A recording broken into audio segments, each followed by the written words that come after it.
பாலிவுட் இண்டஸ்ட்ரியில நெப்போட்டிசம்ன்ற ஒரு விஷயம் கை ஓங்கி நின்னாலும் கஷ்டப்பட்டு வந்தவங்கள இவர் ஒருத்தர்.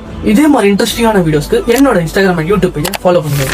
1942 அலகாபாத்ல ஒரு சுதந்திர போராளிகளுக்கு பிறந்தவர் தான் அமிதாப் பச்சன்.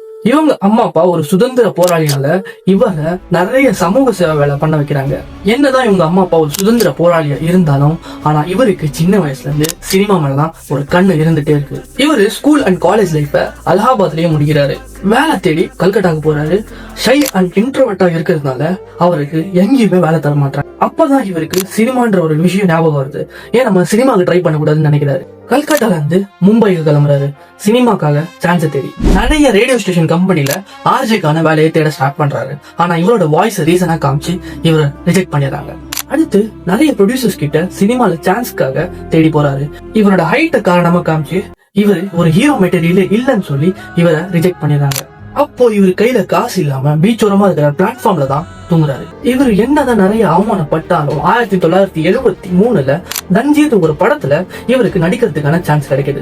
என்னதான் முத படம் பெரிய ஹிட் அடிச்சாலும் அடுத்த 15 படமுமே பிளாப் தான் ஆகுது. அதெல்லாம் கொஞ்சம் கூட கண்டுக்காம விடாமுயற்சியோட அடுத்த படங்கள் நடிக்க ஸ்டார்ட் பண்றாரு.